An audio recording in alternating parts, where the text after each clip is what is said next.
So hello everybody and welcome back to my YouTube channel, and in today's video of Biostatistics part 2 we will be discussing about the measures of dispersion, the absolute and relative, which are range, coefficient of range, standard deviation, coefficient of standard deviation, variance and coefficient of variance.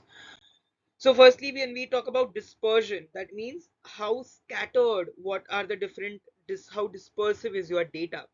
So it can be absolute measure or a relative measure. So when you talk about relative measure, it is in the form of a ratio or a percentage.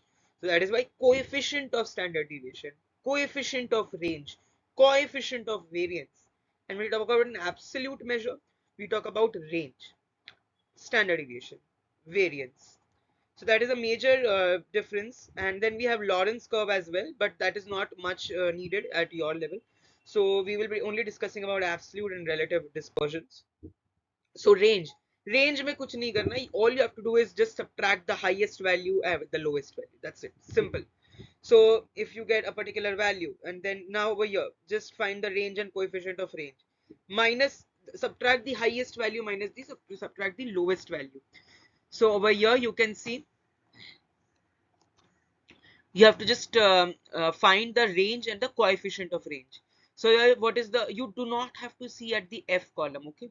Just don't see at the F column whenever there is frequency given. All you have to do is subtract the highest value, which is 70, with the lowest value is 10. 70 minus 10, that is 60. So 60 is your right answer, that is your range. So that is very important. And for coefficient of range, you have to do highest minus lowest upon highest plus lowest. Okay, so 70 minus 10 upon 70 plus 10. So that will be 60 upon 80. That will be around 6, 2, 3, 2, 4. That will be around 0.75. Right. So this is another sum for you. That is a homework. You have to do range and coefficient of range. And let me know in the comment section what are your answers. Okay. And over here, just be careful. There is a class interval. There is a limit of class interval. So all you can do is just subtract the upper limit of this class with the lower limit of this class. So that will be 30 minus 25. That will be your major answer. That will be your major answer. Okay. So upper limit of the upper class and lower limit of this class. So that will be your range. And coefficient of range, again, you have to do the same thing. Highest minus lowest upon highest plus lowest. So that will be 30 minus 5 upon 30 plus 5, which is 25 upon 35. So that will be 5 upon 7. Okay. So these are the solution that they have given of the previous questions. Over here 30 minus 5 and 30 plus 5 and all. So 25 upon 35, which is your 5 by 7. Okay. Standard deviation. In the standard deviation, there's a major formula of summation of x minus x bar the whole square upon n. That's it. And the whole under root. And for coefficient of standard deviation, it is sigma upon x bar. For variance, just square the, standard deviation. And for coefficient of variance, it will be same as coefficient of standard deviation, but multiply it by 100. That's it. See how closely related the formulas are. Here over here you can see the standard deviation of sigma upon x bar, and over here you can see the variance, that is sigma upon x bar into 100. So this is how you can find your variance, coefficient of variance and coefficient of standard deviation. And when we talk about standard error of mean, which is SEM, we call it as standard error of mean, SEM. So it will be sigma, that is standard deviation, upon square root of the sample size, that is the square root of the number of observations in this case. Okay, so you can just use these formulas. Now let's practice one sum. So this is a data set that is given to you. You have to find the mean, median, coefficient of variance, standard error and all. So just see that the data for mean, what is the data? Simply, is there f given? No. So directly you add all the observations divided by the number of observations. For standard deviation, you need to calculate x bar. Now what is this x bar? It is nothing but the mean. So x bar is nothing but the mean. So you have to add all of this divided by the number of observations. That is 10. So adding all these divided by 10. So over here 110 minus 130 will be minus 20. Similarly, you have to subtract all of them with the x bar, and then you have to square it. So 20 ka square, it will be positive value because square of negative is always positive. So just keep on squaring it, and then you have to take the summation of this column, that is x minus x bar the whole square. Okay, you have to take the summation of this column. And after taking the summation, you have to incorporate it in the formula of standard deviation. What was it? Recollect it quickly. It is x minus x, summation of x minus x bar the whole square upon n. Okay, so x minus x bar the whole square ka value is 5975 divided by the n. So that will be 597.5 ka square, 597.5 ka square root, sorry. So that will be around 24.4, right? Because 25 ka square is 625, so it will be close to 24, right? And then finally you have to simply, for this is a standard deviation, for variance it will be 597.5 directly, right? Your variance will be 597.5. For coefficient of standard deviation, sigma upon x bar, what is your sigma? That is 24.4. So say 24.4 divided by the x bar, what is your mean? That is 130. For coefficient of variance, simply multiply this 0.19 into 100. So that will be 19. Am I right? Am I right? Are we going correct? And for standard error, sigma upon square root of it, that is 24.4 divided by the 10, square root of 10. Okay, I hope you all got this question. I hope you all have got this question. Now when we have a frequency given over here, can you see we have x as well as f. So when you have frequency given, what you have to do? F into x, multiply f into x.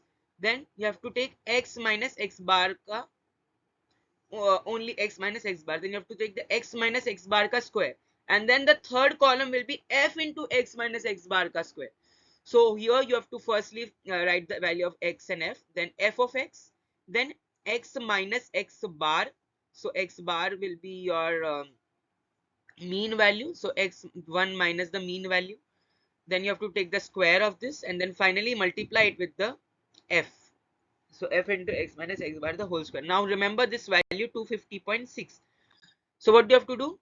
Mean scale, this is your mean, that is summation of f of x. Now how do you calculate the mean? Remember in the first video, if you haven't watched it, go back and watch the video of how do you find mean when there is frequency given. It will be summation of f of x upon summation of f, not small n. And for deviation, standard deviation, it will be summation of f of x minus x bar the whole square upon summation of f. So that is 250.6 upon 85. Variance scale is simply squared, square 1.72, that will be again give you 2.95 around. Then coefficient of standard deviation, it will be sigma upon x bar. Coefficient of variance will be sigma upon x bar into 100. Standard error will be sigma upon square root of n. So this is the way in which you can find out all the values for dispersion. Now in the next and the third type that we will be discussing in the class interval. So there's a class interval given. Here can you see x, f. So here you have to find the midpoints firstly. So 0 and 0 plus 5 divided by 2, that is 2.5. 5 plus 10 divided by 2, that is 7.5. So then you have to find the f of m. So f of m will be 5, 37.5, 87.5. Okay, you have to multiply this basically. F of m means you have to multiply 2 into 2.5, 5 into 7.5. Then you have to find m minus x bar. Okay, so therefore it will be for this case it is 19.4, 14.4, so on and so forth. Then you have to find m minus x bar the whole square. So 19.4 ka whole square, what will it be, right? And then finally we have to multiply the frequency value given with the m minus x bar ka whole square, m minus x bar the whole square. Okay, so that will be your f of m minus x bar. Now what will be the formula? It will be summation of f of m minus x bar the whole square upon summation of f, or it will be summation of fm in this case, right? So summation of f is of f or n, capital N, is 75. So simply just add it into, substitute the values, and then you will get a particular answer. Now this is an homework for you. uh, there are two different data sets given, that is x and y. So here in this case you have to find x minus x bar the whole square. In this case you have to find y minus y bar the whole square. So just be careful. And what are the questions? These are the type of questions that are asked, and these are the type of questions that are intellectual. You need to know that kisne better score kiya, who scored it better, who more consistent. So in this case, see here you can see x minus x bar the whole square for Ramesh, and for Suresh it is y minus y bar the whole square upon n. So can you see over here x minus x bar, x minus x bar the whole square, y minus y bar the whole square. So what was the conclusion? The coefficient of variance of Ramesh is lesser than that of Suresh. So since the variation is less, so the person is more versatile, the person is more consistent, right? So that is why the Ramesh is more consistent than Suresh, we can conclude. So that is why that is why statistics is important. As I mentioned, it can help you interpret your results, it can help you conclude. So in this case, Ramesh was found to be more consistent than Suresh. And similarly, these are again two formulas. For homework, you can just try them and let me know in the comment section what answer did you get. I will comment you all, if whatever question answers you would have got, I will let you all know with the right answer. So this is the mean and the standard deviation that is already given. In this case, there are again Sehwag and Sachin. So Virendra Sehwag and Sachin Tendulkar. So here you have to just x minus x bar, y minus y bar, just find out and let me know who has better runs and who was more consistent. Okay. In the next lecture, we will be discussing about relation, correlation, regression, that is Karl Pearson correlation coefficient, Spearman's rank coefficient. So that will be our next topic. I hope you all enjoyed the video and learned a lot. Do like to subscribe my channel for more such upcoming videos of learning, and keep learning all of you all. Thank you so much.